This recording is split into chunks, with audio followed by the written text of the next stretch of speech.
How's it going, everybody? It's Stas here. So the markets didn't do so well today. The S&P went down 0.1%, the Dow went down 0.2%, NASDAQ 100 down 0.3%, and the Russell went down over 1%. So today we're going to break down some charts, my thoughts on the markets, stocks I'm looking at right now. So sit back, relax, smash that like button, check out my Patreon down below if you guys want my real-time buy, sells, call outs, morning update videos, plus more. That's on Patreon, link down below. And with that being said, let's get right into the video. So we had a broad sell-off all throughout the day today, and somehow it's weird, the VIX didn't go up. I mean, you'd think today with the volatility we saw, the VIX would be up, but it went down 1%, which just baffles me. But it was up to about 1950 in the pre-market and at market open.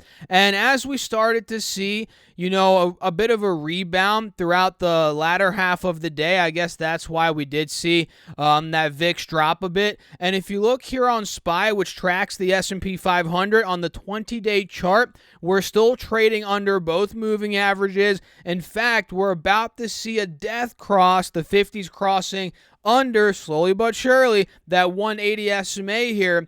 And it looks like we're still in a downtrend, at least in the past 3 days. Lower highs and lower lows have been made, and you can see the low point from today was 448.80 roughly, and the low point from yesterday was 450.70. So we clearly took the lows out from yesterday. And if you notice, if I draw out this trend line, we closed right under the lows from yesterday, which isn't a good sign either. So by the looks of it, in the very short term here, the past 3 trading days, the bears are still in charge, right? So don't be surprised if we see another gap down tomorrow. And if it starts breaking under 448, 449, things could get ugly when it comes down to SPY. We could start seeing a collapse down towards the mid 440s rather, not the mid 400s. Well, I guess it is the mid 400s as well. But mid 440s, 445, 446, that is where we could start, heading to, which is also right around that 180 SMA here on the 4-hour chart, which honestly, I do expect buyers to step in there if we were to drop another 4 or 5 points from here towards 445. And when it comes down to QQQ, which tracks the NASDAQ 100, same thing. We're holding on 380 by a thread right now, holding on top of that 50 SMA on this 4-hour chart. And if this collapses under, which I suspect there's a good chance it will, we're probably going to start going low 370s, mid 370s, right around that 180 moving average on this 4-hour chart. And pulling up the 20-day chart, you can see we did rebound a bit above that 180 SMA, but we failed pretty much at the lows from yesterday, and we closed under them at about 380.80, 381 even. We closed under the lows from yesterday, so I think there is a chance we do end up shooting down for the lows from today again, whether it's tomorrow, the next day, next week. I think that is very possible. So let me know your thoughts down below in the comments. And if you look here at my watch list, pretty much everything was red other than Virgin Galactic, CL, Amazon, Adobe, Chewy, and Tesla. Other than those 5, at least on my watch list, everything was red. And it's funny because I said this on Patreon this morning. Virgin Galactic seems to go up whenever the markets in general go down. It's really weird. I don't get it. It's a very speculative stock, and you'd think as the markets sell off, Virgin Galactic would sell off as well. But nope, Virgin Galactic goes up whenever the markets go down. It's very odd. But overall, again, it was a rough day out there, and I'd love to know your thoughts. Let me know in the comments down below as always. And if you guys find value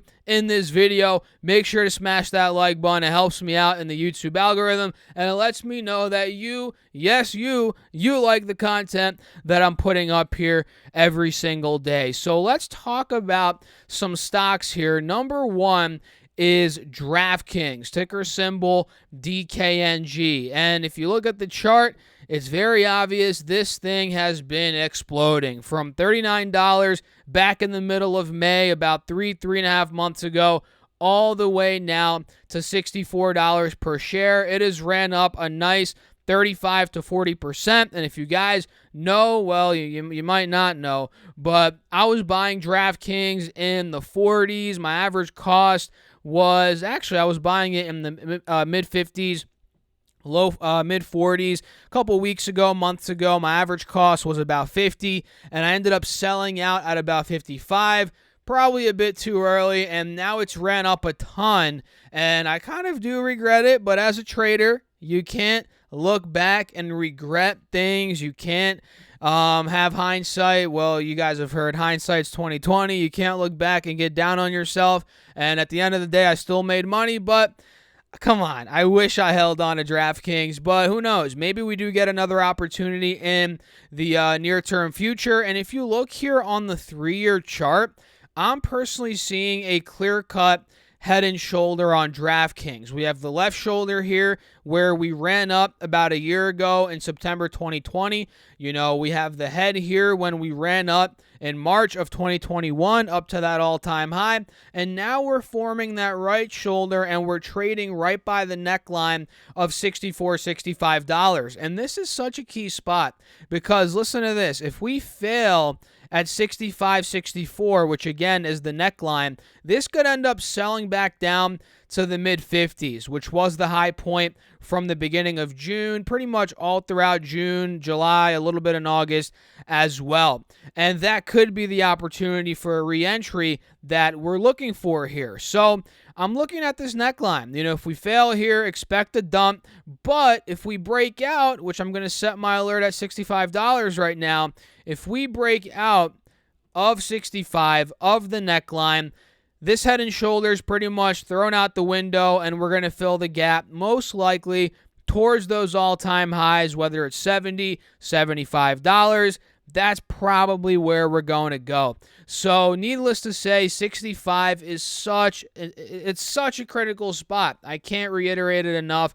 And hopefully, from my perspective, I would love to see it drop towards 56, 57, 60 even. You know, I'd love to see it pull back for a re-entry point, but it's going to do its thing, and we're going to have to act accordingly. So DKNG, I like it. Snapchat SNAP is another one that I'm looking at here. It's currently down from $80 in the beginning of August. Now it's at $74, so it's down a good 8-9% from that all-time high, and I'm seeing one heck of a bull flag here on the 4-hour chart on Snapchat. We have a huge pull right here from 57 up to about 80. You know, you guys can see that massive move, and we've gotten ourselves in a bit of a wedge or a flag. It's a bull flag overall, what I'm seeing here at least.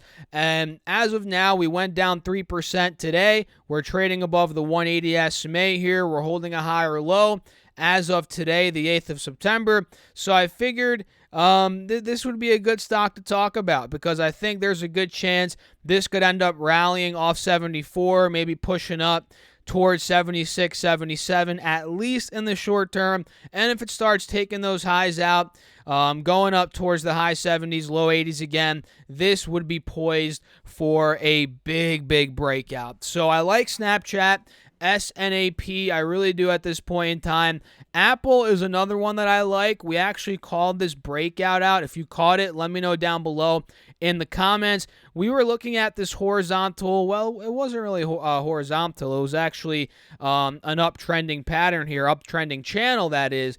You can see we were looking at this, and I mentioned to you guys, look, if we start breaking out of 151, 152, there's a chance we see new highs, we see a big breakout, and that's exactly what happened. You know, we broke out of 152, we hit an all-time high at 157, now we're pulling back a bit, we're down to 155, we went down about 1% today, and this isn't a huge pullback for me to be screaming buy the dip, buy the dip, buy the dip, but It's getting there. If this starts getting down to the low 150s again towards the moving averages on the 4-hour chart, I'm going to be pretty attracted to buying this stock potentially as a swing trade. So keep an eye on AAPL. GameStop is another one. They just reported earnings, and I didn't look at their earnings yet. We're going to talk about it right now in this video. They closed at 198.80 today. Now they're trading at 195, or rather 193.50 in the after hours. So let's see what they did. You can see here, okay, there's a lot of volatility in the aftermarket hours. It looks like they did negative 76 cents of EPS versus negative 66 cents. So they missed EPS, and revenue came in at $1.18 billion versus $1.12 billion estimated. We're not seeing much when it comes to guidance. Let's see here. They lost $61 million in the quarter, which again comes down to an adjusted loss of 76 cents. What else here? Nothing much else for insight there. I'll probably look deeper into the earnings later on tonight. But at this point, the trend, the pattern, whatever you want to call it, it looks a bit wonky. We're trading under both moving averages now on the 1-hour chart, but something's telling me deep down inside that the rally's not over yet. So I'm actually still in my GameStop position. If you guys are in my Patreon, I bought it at about 205. Very tiny, very risky, very speculative position. And this is one of the very few times that I went against my rule and held through earnings, because it's one of those positions where I don't have a significant amount of money in it. It's very small, and I'm willing to ride through a lot of volatility. I have a good stomach for volatility with how small of a position this is. So I held it through earnings. And, I think it could maybe go down to 190 again, 185. I might add more there, average down a bit. But ultimately, I think a move above the moving averages is coming towards the top of this downwards channel. And I think we're going to be breaking out soon. And I'm going to be diamond handing this. I don't like saying diamond hands too much. I think it's overplayed. But, screw it. I'm going to be diamond handing GameStop in this situation with a very small position. And it's just exciting. Let's be honest. It's exciting following these meme stocks and partaking in them. It really is. So GameStop, GME, that's some insight there. A little bit of a breakdown on what I'm doing as well. UPS is another one that I'm looking at.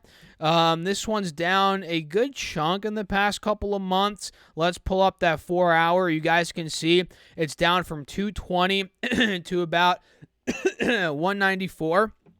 And that's a drop of 25 points, or about 11-12%. So it's not in a bear market, but it's in correction territory, right? If a stock drops 10 to 20%, that's correction territory. Anything above 20%, that's bear market territory. So again, we're down about 11-12%, and this 4-hour chart doesn't look so great. We're under one of the main moving averages. We're about to be under the 50 SMA. We're already under the 180 SMA.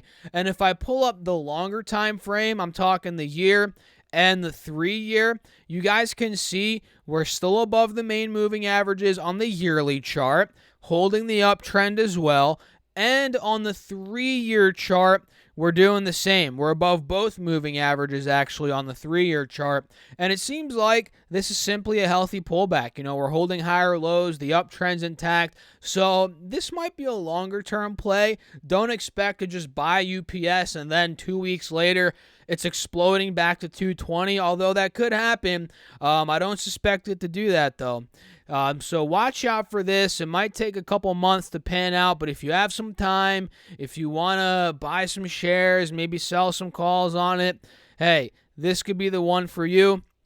Again, it might take some time, but hey, it's still holding trend, and I think it looks pretty decent. So that's UPS. AMD is another one that I'm looking at here. Advanced Micro Devices. This sold down about 3% 2.7% to be exact. And if we look here, you guys notice how we hit the all-time high at 122. It's been selling off since then. Now we're at 106. So we're down about 15%. We're in correction territory, and we're approaching what has been support the past couple of months, which is this 180 SMA, the gold trend line here. And I do expect buyers to step in. You know, we might see a short-term relief rally from 106, maybe back up to 110, 112, 115. So keep that in mind, especially if the markets rebound, which is also possible, even though we're selling off right now. We're seeing a bit of volatility. You know, if the markets rebound, AMD is most likely going to rebound as well. So keep your eyes on that one. And Philip Morris, which we never talk about on the channel here, PM is the ticker, is another one I'm looking at. This one is looking very bullish. This is a tobacco-oriented stock. This one hit a high of $106 yesterday, or was that today? That was yesterday, and we got some news today about shipments. Let me take a look here. I forget exactly what happened. Philip Morris International shares are trading lower after the company said it expects full year 21 heated tobacco unit shipment volume to be toward the lower end of its guidance range, which I guess that is a bit of a problem there. And it's not the best news, but the trend is still looking pretty good. I mean, you know, it's still uptrending. It's still holding the moving averages. In fact, we got buyers stepping in today at 102.50, pushing it over 103.60 at the close. So we got a nice spike up, and I suspect this trend to potentially continue. And that is why we're covering it here on this video. And I did own Altria in the past. I am now completely out of Altria. And this one, Philip Morris and Altria, they used to be one company, but they split off, I think, like a decade ago. I forget exactly when. But, yeah, you know, these are decent companies for dividends, for income. And for me, I used to own them again, but now, you know, the past year, 2 years, I started steering away more from the dividends. You know, I started getting back into selling covered calls, which I used to do a lot. Now I took a bit of a hiatus there. Now I'm back doing it. So, you know, I figured, let me get out of these dividend stocks. Let me buy some growth stocks, sell some covered calls against them. And that's what I've been doing, and I'm actually enjoying that. It's crazy to say, but selling calls, selling options, trading, it's actually fun for me, even though it's kind of my job. I don't look at it as a job, but I guess it is a job. It's entertaining for me as well, believe it or not. Call me crazy, but yeah, I mean, that's it, guys. DraftKings, Snapchat, Apple, GameStop, UPS, AMD, and Philip Morris. These are 7 stocks that I'm looking at right now, and a bit of a breakdown and my thoughts on the markets in general. It's getting rocky out there, and, you know, we could be seeing some more selling based on the charts that I'm seeing. So if you all enjoyed the video, hit the like button, drop me a comment, let me know your thoughts. Make sure to subscribe and hit that notification bell so you don't miss out on any content that I'm making here. And check out my Patreon if you guys want all my real-time buys, sells, call outs, a morning update video, private Discord access, more access to me throughout the day. All of that's on Patreon, link down below. Or you guys can go to StockSurfS.com/Patreon. That's StockSurfS.com/Patreon. Make sure to also get your 2 stocks from Webull. There goes Siri talking. The 2 stocks from Webull are valued up to $1,600. Link down below. All you have to do is deposit $100, and you can get $30 from M1 Finance. They dropped it from $50. Now it's $30. Check out my link down below. Deposit $100. We each get $30 to invest with. It's free money. I'll catch you guys in the next video, which, oh, by the way, I made an Alibaba video earlier going over some very interesting stuff on Alibaba. Check it out. I'll pop it up here. I'll see you guys there. Thanks for watching again. As always, keep crushing the markets. Stay safe out there. Peace out, guys.